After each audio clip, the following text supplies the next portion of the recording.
The Cincinnati Bengals are now reported to go after a former top 5 pick. And no, not on the defense, offense again. It's come to a surprise to me that a lot of the reports coming out about Cincinnati this offseason is connecting them to the offensive side rather than the defensive side. There's a lot of holes we need to fix on the defense, but I do agree there's a lot of holes that we need to fix on the offense. And this is one of those holes or situations we need to figure out. It's the tight end room. And that tight end that I'm talking about that was a former top 5 overall pick is Kyle Pitts, tight end for the Atlanta Falcons. He was drafted 4th overall back in 2021, and his rookie season was his best season by far. Since then, he's been mid, to say the least. A lot of people are saying that's because he doesn't really fit the scheme of Atlanta, and in the report he even talks about how he would fit his style of play as a tight end would fit perfectly into the scheme of Cincinnati. But first, let's jump right into that report. ESPN's Ben Solak predicts Bengals trade for Falcons star tight end Kyle Pitts. ESPN's Ben Solak dropped an interesting trade idea for the Bengals and a former top 5 pick draft after talking about Kyle Pitts. He thinks Cincinnati should go after Falcons tight end Kyle Pitts. Pitts hasn't quite lived up to his 1,000-yard 2021 rookie season over the past few campaigns. He goes on to say, this is the quote coming from Solak. Tight end Kyle Pitts is due $10.8 million on the final year of his deal in 2025. Can the Falcons get more for him in a trade than they would in a compensatory pick after he leaves in free agency? I think they could, as he has a rosier future on an offense that actually fits his skill set. My prediction, Pitts will get dealt to the Bengals for a day 3 pick. That could be a nice flyer opportunity for Pitts' ceiling, especially if Cincinnati can't come to an agreement with T. Higgins. There are plenty of different routes that the front office can take over the next few months. And there's a lot of things that Cincinnati has to do in this offseason. I think this is probably, I don't know if I've said it before, I think this is probably the most crucial offseason in Cincinnati Bengals history. And one of the positions, especially in offense, that has to get figured out is tight ends. The last 4 seasons or few seasons, it seems like Cincinnati has had a different tight end every single season. They haven't been consistent in their tight end room. And we don't even know if Mike Gesicki is going to be there next season. There's a lot of things that could happen on the offensive side, and I think there's a lot of holes on the offensive side that Cincinnati has to fix. Obviously, the main fix is on the defense, but I still think there's a lot of holes on the offense that we have to work through. And one of those is the tight ends. So, as that report showed, his best season was his rookie season. So, his rookie season, Kyle Pitts, with the Falcons, he had 68 receptions, 1,026 yards, and 1 touchdown. And since then, these last 2 seasons, his sophomore season, he was injured.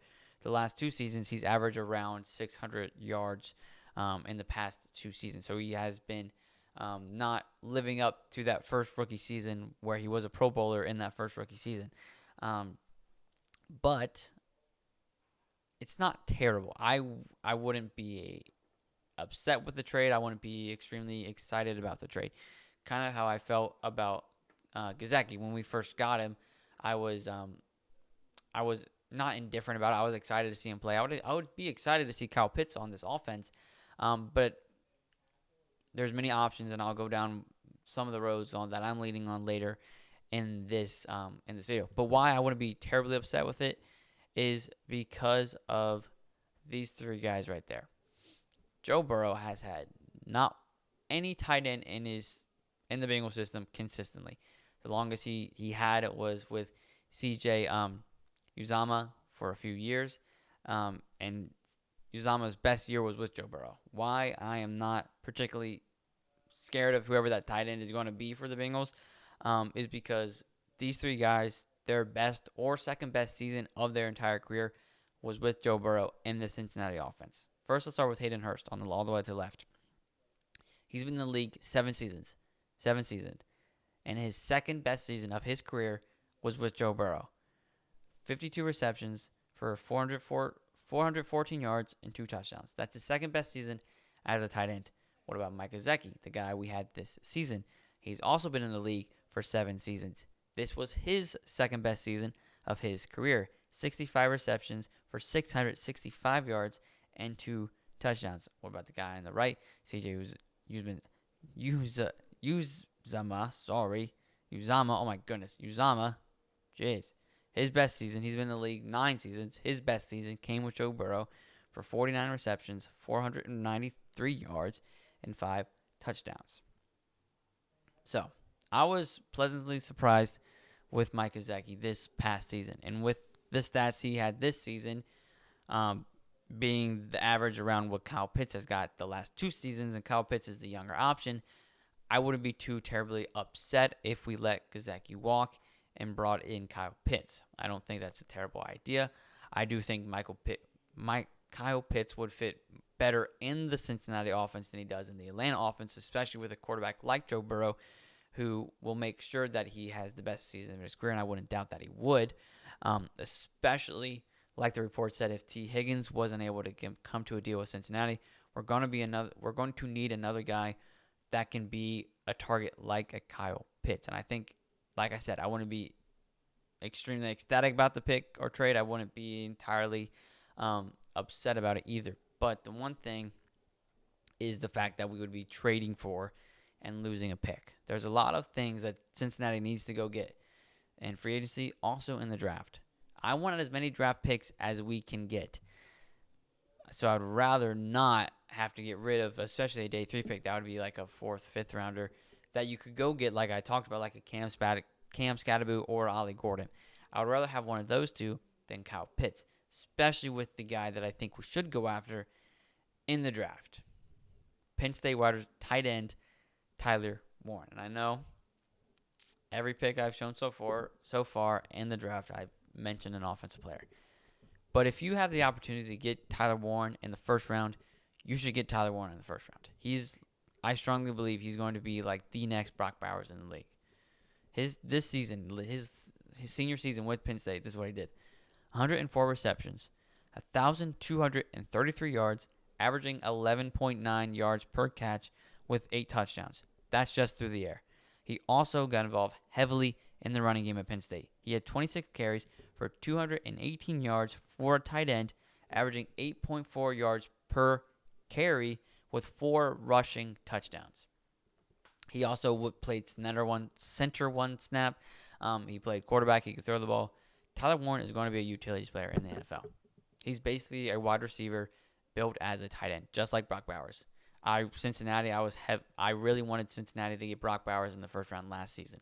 If we have the opportunity to get Tyler Warren in this first round, I don't think we pass up on him. Especially, I've said it multiple times, I would rather go get defensive players who have proven themselves to be great defensive players in the NFL. I'd rather go get them in free agency. And I'd rather draft offensive guys in the draft. I think it's easier to draft offensive guys than defensive guys. There's so many things that go into the defense, especially the conferences and college football, all that good stuff. I think it's so much easier to draft offensive guys rather than defensive guys. That's why if Tyler Warren is available in the first round with the 17th pick and Bengals don't trade that pick away, I'm picking Tyler Warren 100%. I mean, if there's other guys available, if T. Higgins doesn't sign with us, then we have to go wide receiver that pick. But if we re-sign T. Higgins and Tyler Warren is available and we're not able to come to terms with Gesicki, I think Tyler Warren is our first round pick. I think he is. You can put him in the backfield. You can even put Tyler Warren at a fullback, having Chase Brown run behind him, and I would be perfectly fine with that because he's a great blocker as well. There's so many things that you can do with Tyler Warren that it would be a mistake if we don't draft him. He is going to be a playmaker day one in the NFL. He's a wide receiver built as a tight end who can also get involved in the running game, that can also block, that can also throw if you need to be. For whatever reason, he can also be freaking a center if Karras goes down for a play or two. He can do so many things, and he's going to be a utility player. Kind of like Taysom Hill for the Saints. He's kind of like that. Literally Taysom Hill. He's going to be the next Taysom Hill, which would be absolutely insane for the Cincinnati offense staff. Imagine Jamar Chase, T. Higgins, Yoshavash, Eric All as our blocking tight end with Tyler Warren, and then Chase Brown in the backfield, and maybe a Cam Scatterboo or an Ollie Gordon. That's an insane offense. That's going to be the best overall offense in 2025, without a doubt in my mind. So, with how Joe Burrow has performed with many different tight ends over his season, I wouldn't be upset with Kyle Pitts, but I wouldn't be upset with Tyler Warren either. I think he would be the better option, the cheaper option, and the better option long term. If Cincinnati has the chance to draft him at 17, they should take Tyler Warren with that pick. But thank you for watching this video. Don't forget to like this video, comment on what you think we should do, if we should go after Tyler Warren if he's available. If you haven't seen Tyler Warren, go look up his highlights in 2024, and then you should be on board. But comment on what you think we should do with that first pick, or what you think we should do in the tight end room. But thank you so much for watching.